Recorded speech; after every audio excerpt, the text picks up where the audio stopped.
예, 비즈니스 애널리틱스 수강생 여러분 안녕하세요. 예, 안인철 교수입니다. 지금부터 비즈니스 애널리틱스 8주차 수업을 시작하도록 하겠습니다. 자, 이번 주차의 주제는 분류 예측의 마지막 시간이 되겠고요. 분류 예측의 마지막 주제로서 멀티 클래스 SVM 그리고 이거에 추가해서 우리가 이제 지난번에 인공신경망을 배우기는 했는데 그 인공신경망을 멀티 클래스 문제에 적용하는 거는 우리가 아직 시도해 보지 않았습니다. 그 멀티 클래스 문제를 인공신경망에 적용하는 그 두 가지 이슈에 대해서 이번 주에 한번 다뤄보도록 하겠습니다. 자, 전체적인 강의의 목차 순서는 다음과 같습니다. 우리가 이제 오늘 이제 주로 다루게 될 내용은 지난 시간에 배웠던 SVM을 어떻게 멀티 클래스로 확장할 것이냐와 관련된 내용들을 주로 다루게 될 예정입니다. 그래서 우리 지난 시간에 배웠지만 SVM은 굉장히 장점이 많은 기법이었죠. 적은 데이터를 가지고도 작동이 되고 그럼에도 불구하고 또 비선형 패턴을 반영할 수가 있고 그러다 보니까 예측의 정확도가 뛰어나고 최적화해야 될 파라미터의 개수도 적고 오버피팅의 위험도 적은 굉장히 좋은 알고리즘이었어요. 그쵸? SVM이.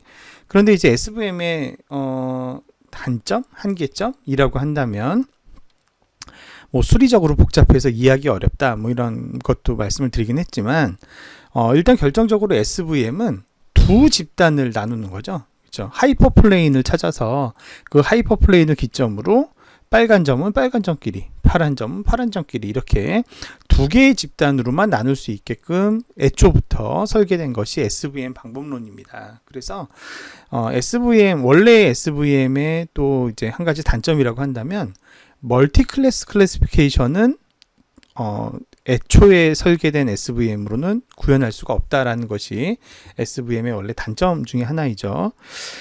그래서 학자들이 이 SVM을 참 좋은데 오버피팅도 안 생기고 비선형 패턴도 반영해서 예측력이 좋으니까 참 좋은데 이거를 멀티 클래스 클래시피케이션 문제를 좀 확장할 수 없을까 이런 연구들을 많이 했죠. 고민들 많이 했습니다. 그래서 전통적으로 6가지 방법들이 제안된 게 있고요.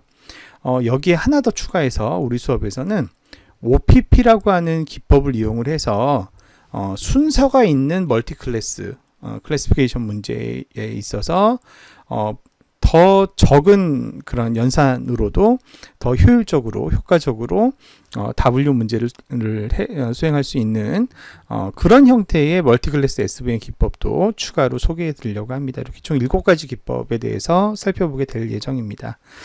자, 이 중에서 이제 가장 일반적인 기법 중에 하나가 우리 지난 시간에 실습했던 lib SVM 안에 이미 탑재되어 있습니다. 그래서 lib SVM을 이용해서 이 멀티클래스 SVM을 시연하는 테스트하는 거 이제 실습으로 보여드리겠고 여기에 추가해서 신경망도 한번 우리 신경망은 뉴로쉘 툴을 이용해서 모형 만드는 것을 배웠죠. 멀티클래스 신경망은 어떻게 뉴로쉘에서 구현되는지를 또 예시로 시연을 통해서 보여드리는 시간 갖도록 하겠습니다. 이어서 이제 마지막으로 모형의 결합, 모형을 결합하면 왜 좋은가? 왜 이것이 문제가 되고 문제가 된다기보다는 왜 중요하고 이런 모형 간의 결합은 어떤 방법, 어떤 형태로 이루어질 수 있고 어떤 원리로 구현되고 또 그런 이제 그 유형 중에 다양한 그 세부 알고리즘에 어떤 것들이 있는지 이런 것들을 마지막으로 다루어 보도록 하겠습니다. 자, 왜 멀티클래스 클래시피케이션 문제가 필요하냐? 우리가 지금 배우고 있는 거는 다양한 인공지능이나 통계 기법들을 경영 분야 문제 해결에 응용하려는 시도들을 쭉 배우고 있습니다. 근데 이제 세상에 존재하는 많은 예측 문제들은 이분류 문제가 많다고 했죠. 내일 비가 올까 안 올까, 내일 고객이 물건을 살까 안 살까, 이 기계가 내일 고장이 날까 안 날까, 그죠? 내일 주식이 오를까 내릴까 이렇게 둘 중에 하나를 예측하는 이분류 문제가 많은데 아주 가끔씩은 이분류 문제가 아니라 분류해야 될 클래스의 개수가 3개 이상인 이른바 멀티 클래스 클래시피케이션 문제들이 종종 발생하게 됩니다. 그 대표적인 사례 중에 하나가 기업의 신용 등급 평가 문제가 됩니다. 스탠다드 앤 푸어스라든가 무디스 같은 그런 세계적인 전문적인 신용평가 회사에서는 각 기업이나 국가가 어느 정도 뭐 안정성이 있는지를 굉장히 세분화된 등급의 기초에서 그 결과를 발표를 하는데요. 이런 기업들은 사실은 이제 뭐 굉장히 정밀하게, 예를 들면 S&P나 무디스 같은 데가 국가의 신용 등급을 평가할 때는 여러분 뉴스 보시면 아시겠지만 우리나라 기획재정부 뭐 장관 이런 사람들을 불러가지고 얼마 전에도 뭐 무디스였나요? 피치였나요? 우리나라 국가 그 코로나 사태 일어나고 나서 우리나라의 국가 신용 등급 발표하기 전에 홍남기 부총리랑 화상 인터뷰를 하잖아요. 굉장히 파워가 막강하죠. 이런 기업들은. 이런 업체들은 그렇게 이제 뭐 전문가의 인터뷰나 뭐 각종 계량 분석 이런 것들을 다 결합해서 굉장히 정교하고 정확하게 신용 등급을 산출하는 그런 이제 서비스를 제공하는데 문제가 있어요. 두 가지. 일단 첫 번째는 그렇게 하려다 보니까 등급 하나 만들어내는데 시간이 오래 걸립니다. 그래서 보통 빠르면 뭐 반기에 한 번, 혹은 분기에 한 번, 보통 분기에도 잘 안 하죠. 반기. 혹은 뭐 연 단위로 이렇게 등급을 발표하게 되고, 그러다 보니까 이제 시간 텀이 좀 오래 걸리는 것들이 있고요. 그리고 비용이 비싸죠. 이런 데서 이제 신용 등급, 이제 뭐 국가는 좀 다르지만 기업의 신용 등급을 받거나 이럴 때에는 굉장히 고액의 비용을 청구하는. 그러다 보니까 일선에 있는 금융기관들은 이런 신용평가 회사들의 데이터도 기본적으로 참고를 하긴 하지만 다양한 재무 변수들에 기반해서 자체적인 기업 신용 등급 평가 모형을 개발을 해서 보다 시의성 있게 빠르게 대응할 수 있게 이런 각자의 신용 평가 모형을 개발해서 활용하고 있는데요. 근데 이제 이런 신용 등급 모형의 결과를 보면 이렇게 가장 안정적인 데들을 이렇게 트리플 A 등급을 주고요.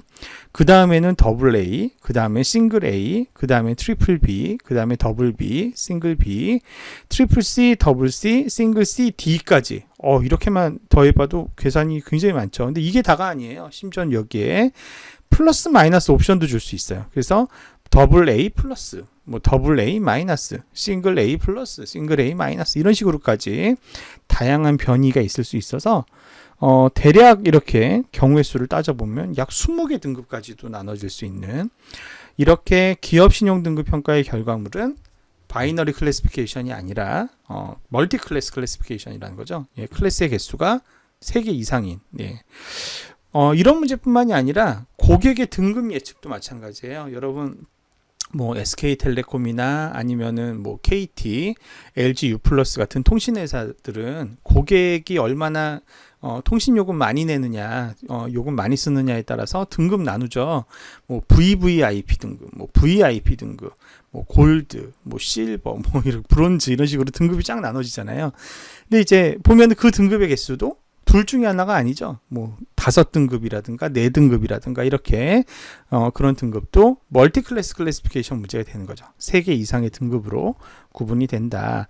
이런 문제들은 우리가 어떻게 풀어야 될 것이냐라는 게 오늘의 주제입니다. 특히 전에도 말씀드렸지만 그 우리 판별 분석, 다중 판별 분석 같은 경우에는 통계 모형이지만 W 문제에 바로 적용 가능하다고 했죠. 하지만 우리 뭐 지금 바로 이전 시간에 배웠던 SVM 같은 경우에는 하이퍼플레인 중심으로 0 또는 1 이렇게 두 개의 집단만 나눌 수 있기 때문에 멀티클래스 문제에 해결이 될 수가 없다. 그런 한계가 있습니다. 그래서 오늘 이제 관심은 SVM이에요. 이 2분류밖에 못하는 SVM을 어떻게 하면 멀티클래스로 확장할 수 있을까? 그 얘기를 좀 해보려고 합니다. 말씀드렸지만 SVM 자체가 굉장히 매력적인 기법이고 그리고 이제 장점이 많은 기법이었기 때문에 이 SVM을 멀티클래스로 확장하기 위한 그런 노력들을 많이 했는데요. 그런 연구의 결과로 나온 모형들을 크게 두 분류로 나눠보면 첫 번째는 이런 거죠.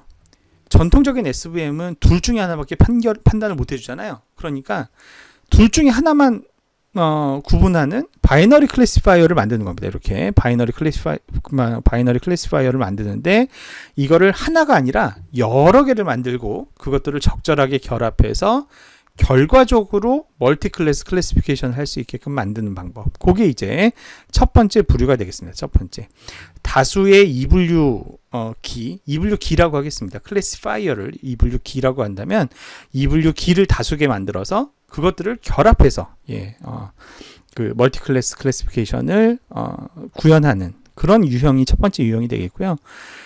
두 번째 유형은 그게 아니라 하나만 만드는 거야. 하나의 클래시파이어만 만드는데 대신에 얘가 여러 등급의 데이터를 동시에 고려해서 동시에 탁 나누는. 훨씬 수리적으로 복잡하죠. 이건 뭐 자세히 설명할 수도 없습니다. 너무 수리적으로 복잡해서 간단한 알고리즘만 얘기를 할 텐데 그런 이제 부류의 기법들이 있다. 그런데 종류로 따지면 이렇게 이분류기를 다수개 결합해서 멀티 클래스를 구현하는 그런 기법들의 종류가 훨씬 다양합니다. 그래서 구체적으로 보면 one against all 기법이 있고요. one against one 기법이 있고요. 그 다음에 DAG SVM, Directed Acyclic Graph의 줄임말이에요. DAG이. DAG SVM이라는 것도 있고요. ECOC라는 접근법도 있어요. Error Correcting Output Code. 이름들은 다 복잡하죠. 각각의 원리는 잠시 후에 소개하고요. 요거는 이제 되게 복잡한 수리적 연산이 필요하다라고 했는데, 이거는 이제 웨스턴과 와킨스라는 사람이 제안한 기법이 하나가 있고요. 두 번째는 크레머와 싱어가 제안한 기법이 하나가 있습니다. 이렇게 해서 이제 총 6가지 접근법이 있습니다. 하나하나 살펴보면 다음과 같습니다. 자, 먼저 one against all 기법이에요. one against all 기법은 어떤 사람들은 one versus all이라고 부르기도 하고요. one against rest 기법이라고도 하고요. one versus rest 기법이라고 해요. 하지만 다 같은 거예요. 그냥 표현만 다를 뿐 다 같은 거다. 자, 이건 어떻게 하는 거냐면 이렇게 하는 거예요. 만약에 K개의 클래스가 있다. K개. 지금 여기 있는 얘는 총 4개의 등급이 있다고 합시다. 4개의 등급이 있고 이거 뭐 2차원처럼 보이시긴 하겠지만 2차원이라고 생각하지 마시고 n차원상의 어떤 공간에 있을 때 1등급 클래스 1인 데이터들이 이렇게 분포되어 있고 클래스 2인 데이터들이 이렇게 분포되어 있고 3인 데이터들이 이렇게 분포되어 있고 4인 데이터들이 이렇게 분포되어 있다면 어떻게 하는 거냐면 이렇게 하는 거예요. 첫 번째 클래시파이어는 클래스 1과 나머지가 뭐가 되겠습니까? 2, 3, 4죠. 1대 2, 3, 4 요걸 이제 가로지르는 그러면 우리가 배웠다시피 맥시멈 마진 클래시피케이션에 의해서 여기 있는 이제 경계에 있는 서포트 벡터들 가운데를 맥시멈 마진으로 나눠주는 이런 클래시파이어가 하나 나오겠죠. 이거 이제 one versus all이라고 표현했는데 요걸 이제 하나 구축하고요. 그 다음에 두 번째는 2와 나머지들. 그래서 2와 1, 3, 4 이거에 이제 맥시멈 마진 클래시피케이션 해주는 요거 이렇게 하는 2 vs 5를 만들고요. 마찬가지 3과 나머지 3대 1, 2, 4 그래서 마찬가지로 맥시멈 마진 클래시피케이션 해주는 요거 찾아서 3 vs 5를 만들고요. 마지막으로 4 vs 5를 만드는 거예요. 그렇게 해서 각각에 대해서 어떻게 분류되는지를 보는 겁니다. 그러면 이제 가장 이상적인 경우는 1 vs 5일 때 1으로 이제 채택이 되고 나머지는 다 5에 가서 붙었다. 그러면은 이제 이거는 당연히 클래스 1이구나 이렇게 판단하면 되죠. 만약에 뭐 해봤더니 2 vs 5에서만 2로 판단이 되고 나머지는 다 5에 가서 붙었다 그러면 이거는 등급 2구나 이렇게 판단하면 됩니다. 근데 이 모델은 돌리다 보면 1 vs 5에서는 1로 판단했는데 4 vs 5에서는 5로 판단했는데 2 vs 5에서는 5로 판단했는데 3 vs 5에서는 3로 판단하더라. 그러면 1인지 3인지 결정 내리기 어렵잖아요. 그럴 때는 그 데이터가 요 경계면으로부터 얼마나 멀리 떨어져 있는지의 거리를 계산해서요. 거리가 멀면 멀수록 무슨 뜻이에요? 거리가 멀면 멀수록 예를 들어서 1 vs 5에서 5보다는 1쪽에 훨씬 더 거리가 멀리 떨어져 있더라. 1쪽에 거리가 더 멀리 떨어져 있다. 그 얘기는 무슨 얘기예요? 보다 확실하게 1이다 라는 걸 의미하죠. 마찬가지로 3 vs 5도 요 하이퍼플레인에 가까우면 가까울수록 뭐예요? 5인지 3인지 잘 모르겠다 이런 의미고 여기 하이퍼플레인으로부터 멀리 떨어져 있으면 떨어져 있을수록 확실한 패턴으로 쓰리다 이런 걸 의미하게 될 겁니다. 그래서 이 하이퍼플레인으로부터 떨어져 있는 거리를 SVM에서 확률로 환산시켜주는 기능이 있어요.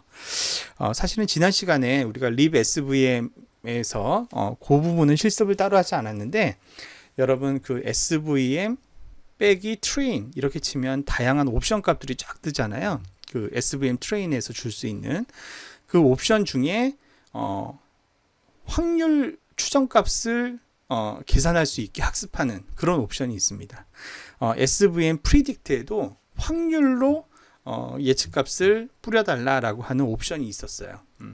그런 옵션을 쓰게 되면 말씀드린 대로 원리는 그겁니다. 하이퍼플레인으로부터 멀리 떨어져 있으면 떨어져 있을수록 확률을 높게 계산해주는 그런 원리에 따라서 확률값을 주는데, 만약에 1 vs all, 3 vs all 둘 다 1 또는 3으로 판단됐다, 그때는 거리가 더 멀리 떨어져 있는, 즉 확률값이 높은 클래스를 채택하는 방식, 그게 1 against all 방식이에요.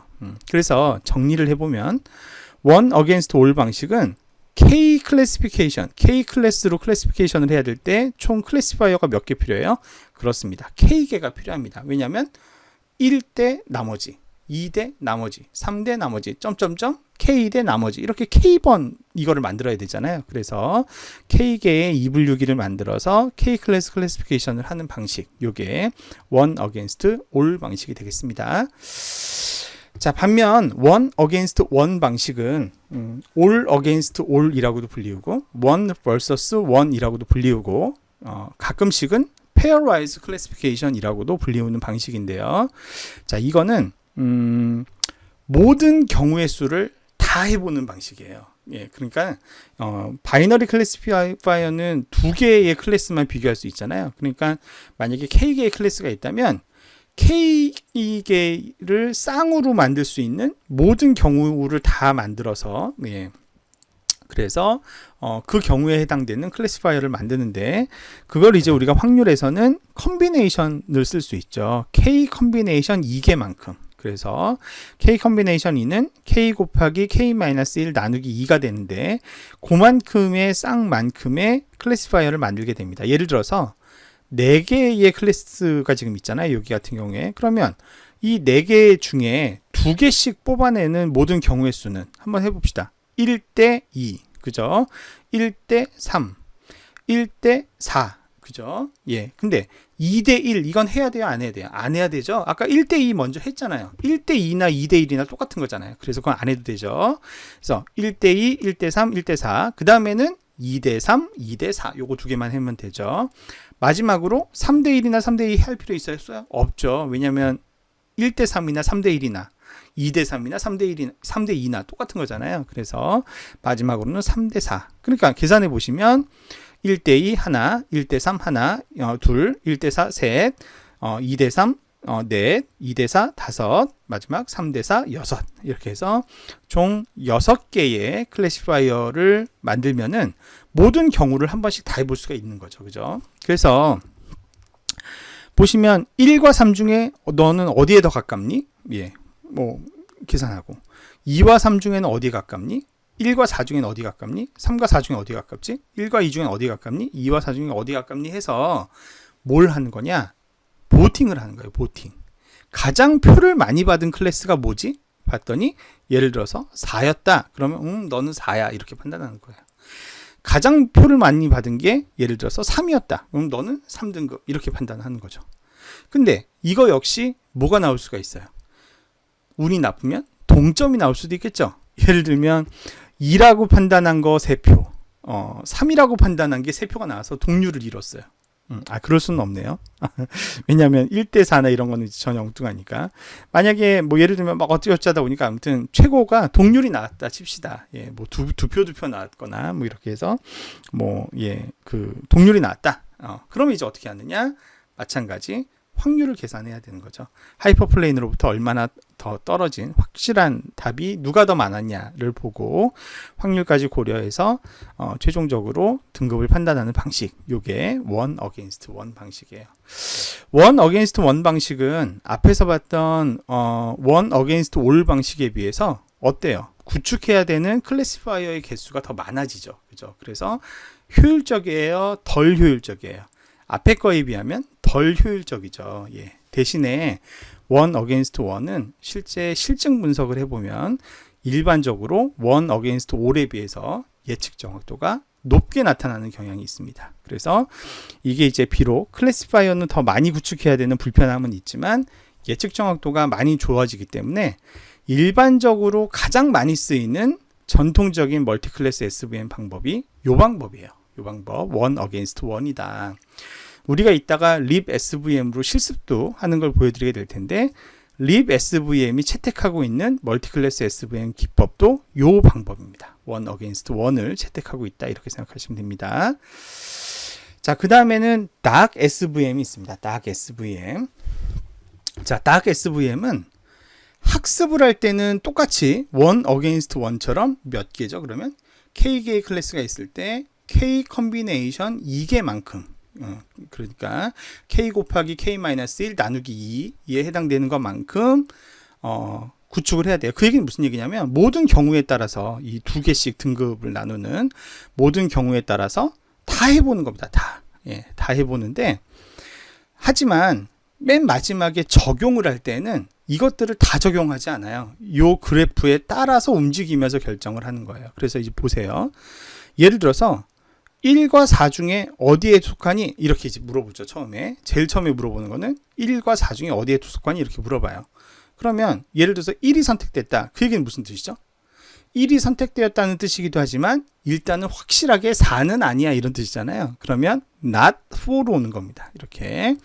자, 4는 아니라고 했으니까 이번에는 1과 3 중에 어디에 속하니? 이렇게 물어봐요. 그러면 4는 이미 날라갔고 1, 2, 3만 남았잖아요. 이 상태에서는 1과 3 중에는 어디에 속하니? 그랬는데 만약에 3이 선택됐다. 그 얘기는 무슨 얘기예요? 최소한 1은 확실히 아니야. 이렇게 해석을 하는 거죠. 그러면 2와 3만 남잖아요. 그러고 나면 이제 넌 그 2와 3 중에 어느 거니? 만약에 2가 선택됐다. 3은 아니라는 거니까 2로 판단되는 거고 만약에 3이 선택됐다. 2는 아니라는 거 1로 판단되고 이런 식으로. 그러면 잘 생각을 해보세요. 학습을 시킬 때는 K 컨비네이션 2개, 즉 4개의 클래스가 있을 때 총 몇 개의 클래시파이어가 필요하죠? 하나, 둘, 셋, 넷, 다섯, 6개가 필요하죠. K 컨비네이션 2개만큼을 학습해야 돼요. 하지만 테스팅을 할 땐, 적용을 할 때는 요 선에서 한 번 적용하고 그 다음에 내려오고 나면 요 선에서 한 번만 또 적용이 되고 또 그 다음에는 요 선에서 한 번만 더 적용이 되면 돼요. 그래서 테스팅을 할 때는 K-1번만 적용을 해보면 그 다음에는 바로 등급을 알 수가 있더라. 그래서 dark SVM은 앞에서 배웠던 one against one보다는 조금 더 효율적인 방법이에요. 그죠?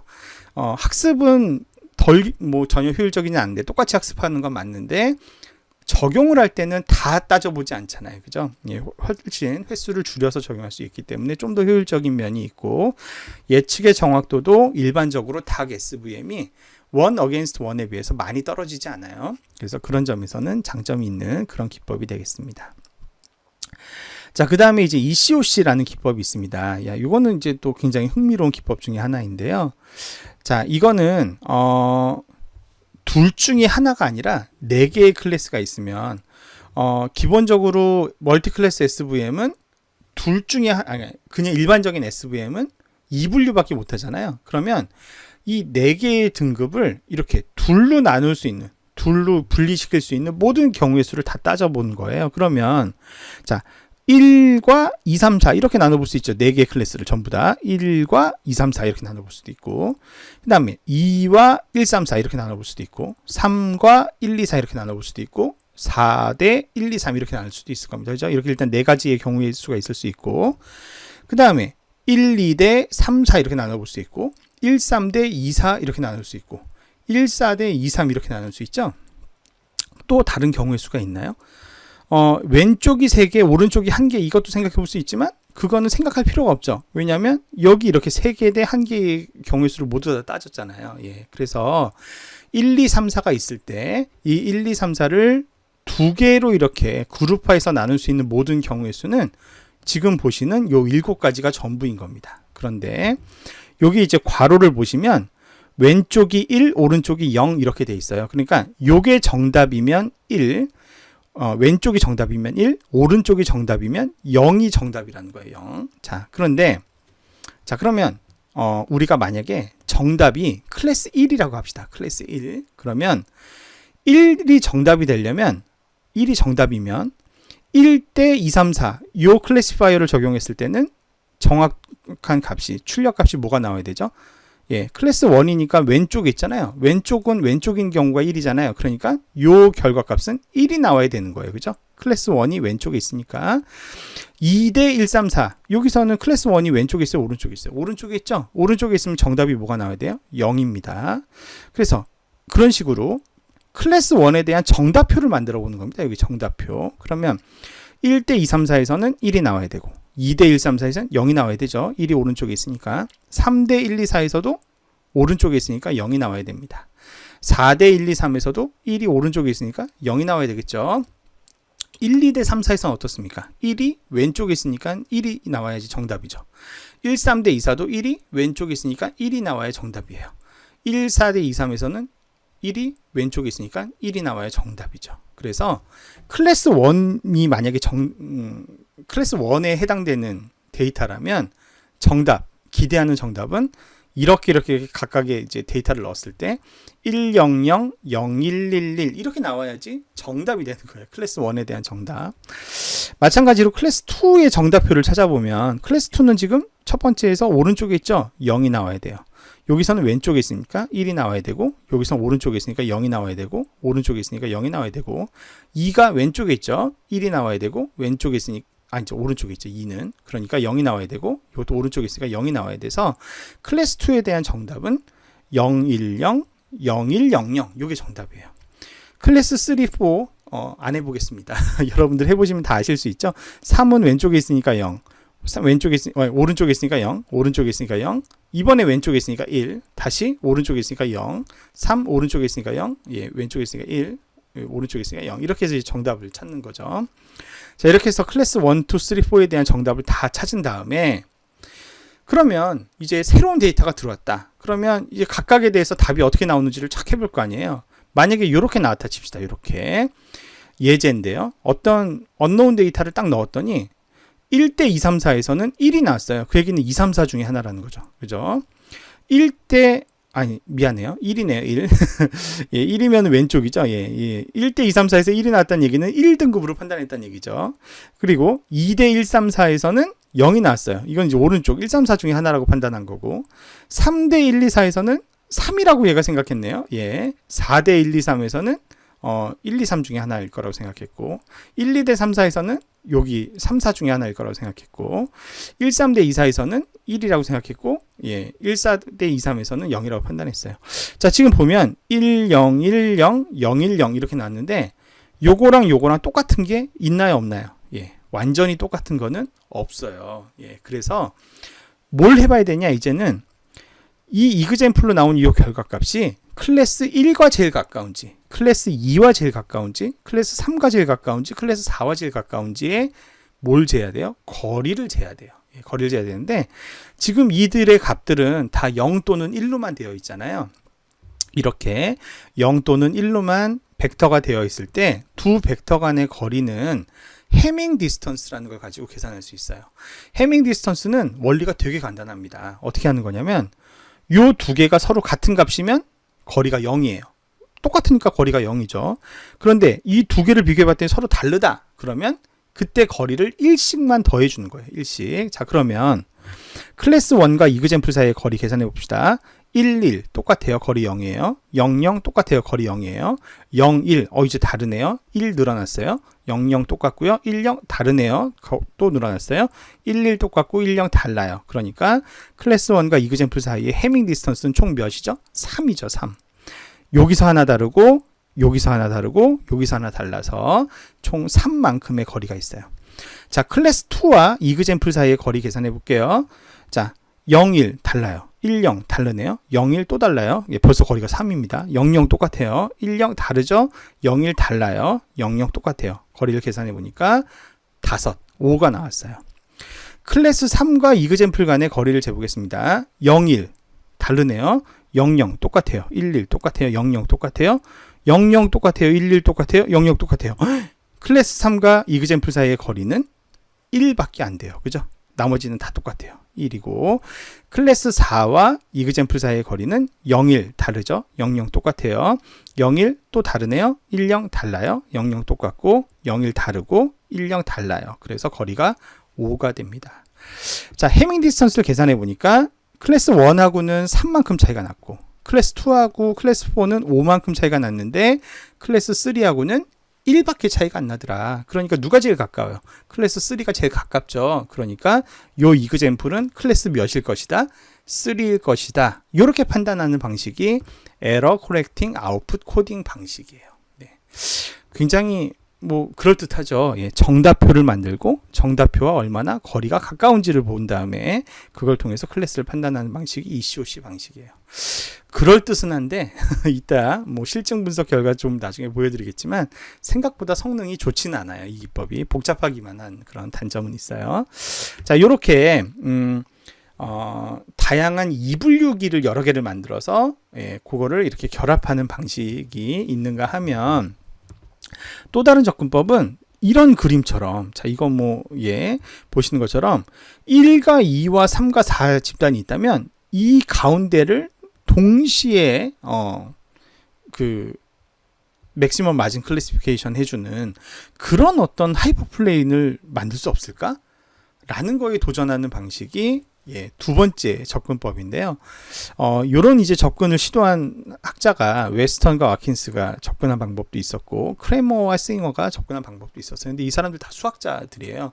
굉장히 복잡합니다. 그래서 원리는 설명드리긴 어렵고요. 하지만 이제 출발은 바이너리 SVM에서 적용되는 문제와 동일하게 이걸 확장해서 풀었죠. 근데 이게 이제 굉장히 방법이 복잡한데 크레머 앤 싱어는 웨스턴 앤 와킨스보다 조금 이후에 나온 기법이에요. 그래서 조금 더 효율적으로 뭔가 이런 문제를 풀어서 최적회를 찾을 때 조금 더 효율적으로 찾을 수 있는 그런 방법이다 정도만 이해하실 수 있으면 될 것 같습니다. 요런 이제 6가지 방법들이 있었습니다. 그래서 SVM은 이렇게 6가지가 있다. 그런데 가장 많이 쓰이는 거는 뭐다? 여기 나와 있는 1 against 1이다. 기억하시면 되겠습니다.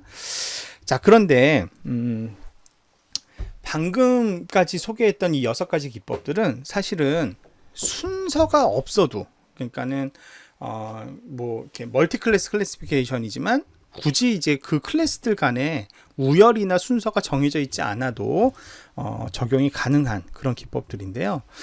근데 우리 경영학의 데이터에서의 멀티 클래스 문제들은 유독 순서가 있는 경우가 많습니다. 아까 채권 등급 같은 경우에도 보시면 트리플 A가 제일 좋고 그 다음에 더블 A, 그 다음에 싱글 A, 이런 식으로 얘보다는 얘가 좋고 얘보다는 얘가 좋고 얘보다는 얘가 좋고 이런 식으로 순서가 매겨져 있잖아요. 고객 등급도 똑같죠.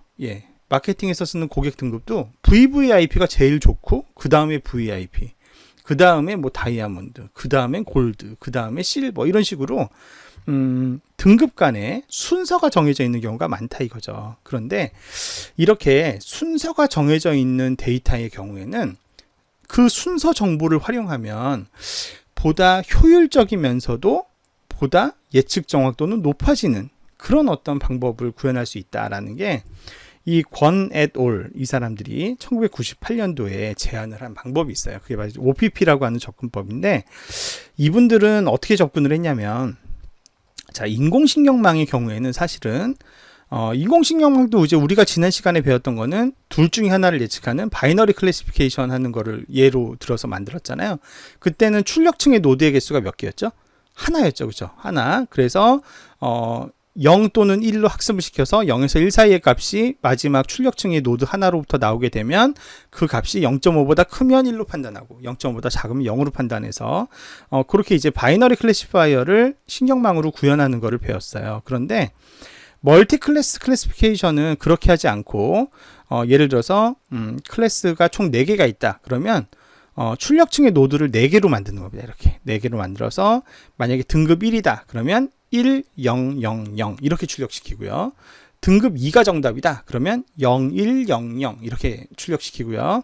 만약에 등급이 3등급이다. 그러면 0, 0, 1, 0 이렇게 코딩을 하고 마지막 등급 4등급이다. 그러면 0, 0, 0, 1 이렇게 출력하게끔 해서 그러면 이제 출력의 값들은 각각이 다 0에서 1 사이의 값으로 나올 거 아니에요. 이 4개의 노드에. 그러면 그 중에 가장 큰 출력 값을 갖는 그 노드를 위너로 해서 그걸 이제 최종 등급으로 판단하는 그런 식으로 원래는 신경망이 멀티 클래스 클래시피케이션을 구현할 수 있는데, 이 사람들이 제안한 건 뭐냐면, 그렇게 제가 방금 설명한 것처럼 출력층의 노드에 그 클래스의 개수만큼 노드를 만들어서 하는 멀티 클래스 클래시파이어보다 바이너리 클래시파이어를, 둘 중에 하나만 예측하는 바이너리 클래시파이어를 이렇게 OPP라고 하는 방식, 클래스의 순서 정보를 활용한 OPP라는 방식을 이용해서 결합을 하면 성과가 더 우수하더라 라는 거를 98년도에 제안을 한 거죠.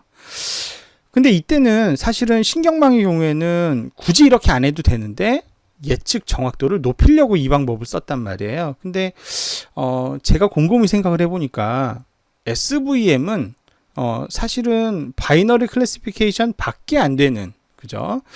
그러니까 멀티 클래스를 하고 싶어도 애초에 못하는 상황인데, 이 OPP라는 아이디어를 SVM에 적용하면 더 효과적이지 않을까라는 생각을 하게 된 거예요. 그래서 이거는 사실은 지금부터 소개해 드리는 내용은 제가 2012년도에 발표한 논문의 내용이에요. 제 논문의 아이디어인데, 이 98년도에 처음 발표된 OPP라고 하는 기법을 저는 SVM에 적용을 했습니다. SVM에.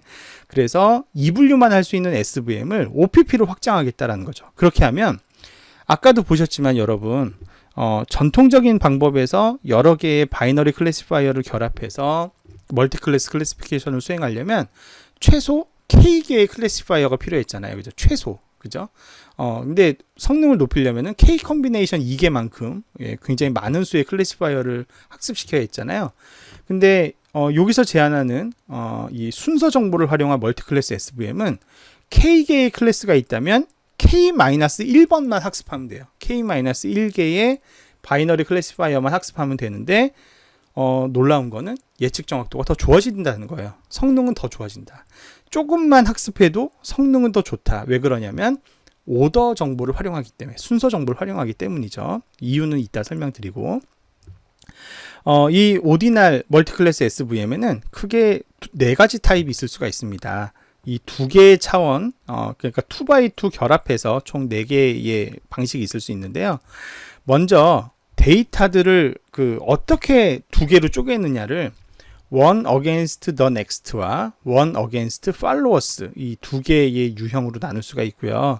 그 다음에 이것들을 결합할 때, 퓨징할 때 앞에 방향으로 결합하냐, 아니면 거꾸로 뒤에 방향으로 결합하느냐에 따라서 forward와 backward가 있을 수 있어요. 그래서 one against the next에 forward가 있을 수 있고, one against the next에 backward가 있을 수 있고, one against followers에 forward가 있을 수 있고, one against followers에 backward가 있을 수 있는데, 요 표만 봐가지고는 무슨 얘기인지 하나도 모르겠죠. 요 다음에 있는 그림을 보시면 이해가 더 빠르실 수 있어요. 자, 먼저 one against followers, one against followers의 forward인데요. 자, one against followers의 forward는 이렇게 구현되는 겁니다. 자, 보세요. 이렇게 제일 처음에 1과 2, 3, 4. 1 다음이 팔로우가 2, 3, 4잖아요. 그러니까 1대 2, 3, 4를 먼저 나누고요. 그래서 만약에 1이다 그러면 forward니까 1부터 발라내는 거예요. 1대 2, 3, 4인데 1이야? 그럼 1부터 싹 발라내요. 그럼 이제 2, 3, 4가 남잖아요. 그 다음에는 이제 어떻게 하냐면 2대 팔로워스니까 3, 4. 그래서 그 다음에는 2를 발라내는 겁니다. 2를 이렇게 발라내고, 그러면 3, 4만 남잖아요. 그 다음에 3대 4 이렇게 나눠서 3 발라내고 4 발라내는. 그래서 이렇게 하나하나 순서대로, 왜냐하면 순서가 있으니까요. 이 채권 등급 같은 경우에는 1 먼저 발라내고, 그 다음에 2 발라내고, 3 발라내고, 4 발라내는 방식이 one vs followers의 forward 방식이에요. backward는 어떻게 되겠어요?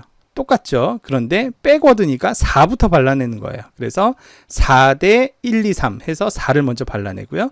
1, 2, 3 남으면 3대 1, 2 해서 3 발라내고요. 그 다음에 2대 1 이렇게 해서 2 발라내고 1 발라내는 게 one vs followers의 backward 방식이에요. one vs the next forward는 아까는 1대 2, 3, 4 이렇게 나눴는데 그게 아니라 바로 인접해 있는 the next로만 만드는 거예요. 그래서 1대 2 해서 1 발라내고요. 그 다음에 2대 3 해서 2 발라내고, 3대 4 해서 3 발라내고 마지막 4 남기고 그러는 게 one versus the next의 forward 방식이고요. 백워드는 어떻게 하면 되겠어요? 그렇죠? 3대 4 먼저 해서 4 발라내고요. 2대 3 해서 3 발라내고요. 1대 2 마지막 1 vs 2 해서 2 발라내고 나머지 1 발라내면 1 vs the next의 백워드가 되는 거죠. 이 그림을 보니까 훨씬 더 이해가 잘 되시죠? 이런 방식으로 오디날 멀티클래스 SVM을 제안을 한 거였습니다. 그래서 이거를 전통적으로 많이 사용된다는 one against all, one against one, dark SVM, ECOC 그리고 아까 말씀드렸던 두 개의 동시에 데이터를 고려하는 웨스턴 앤 와킨스와 크레머 앤 싱어가 있다 그랬죠?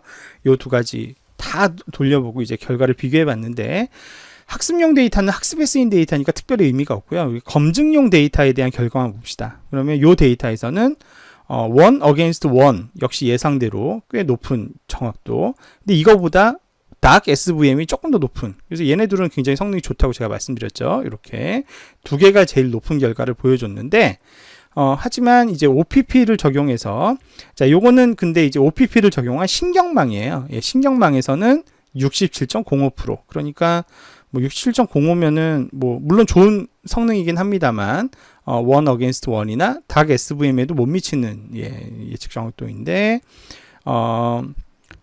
OPP를 멀티클래스 SVM에 적용을 하면 one against followers의 forward인 경우에 무려 67.98%. 예, 이게 뭐 성능의 차이는 마지널해 보이지만 이게 통계적으로 굉장히 유의한 왜냐하면 실험을 제가 방대하게 많은 데이터 가지고 했기 때문에 통계적으로 유의한 성과이다라는 결과를 얻었습니다. 그래서 이 논문을 제가 이제 Computers and Operations Research라고 하는 학술지에 2012년에 발표를 했고요. 그래서 멀티클래스 SVM을 그 순서가 있는 데이터에 응용을 할 때에는 이 아이디어도 굉장히 활용 가능한 유용한 아이디어라고 할 수 있어서 제가 이번 수업을 통해서 또 여러분들에게 이렇게 안내를 드리게 되었습니다.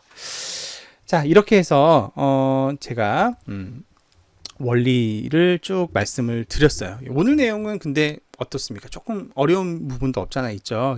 논문에 대한 내용 소개하다 보니까 조금 어려운 부분도 있을 텐데 일단은 계략적인 원리를 여러분들이 좀 머릿속에 담아 놓으셨으면 좋을 것 같습니다. 자, 그래서 일단 이론 강의는 제가 여기까지 여러분들에게 이제 소개를 드리고요.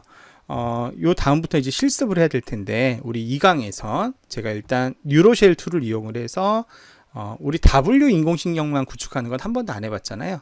뉴로쉘을 이용해서 W 신경망 구축하는 거 한번 보여드리도록 하고 지난 시간에 열심히 잘 썼던 립 SVM으로 립 SVM은 one against one 방식을 채택했다고 아까 말씀드렸죠.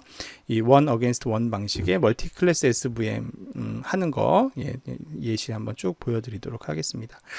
혹시 이제 제가 나눠드린 데이터를 똑같이 같이 실습해봐도 좋지만 나는 멀티클래스 데이터를 좀 더 실험해 보고 싶다. 뭐 이런 데이터가 좀 더 필요하다라고 하시면 이 사이트 제가 한번 소개한 적이 있는지 모르겠습니다.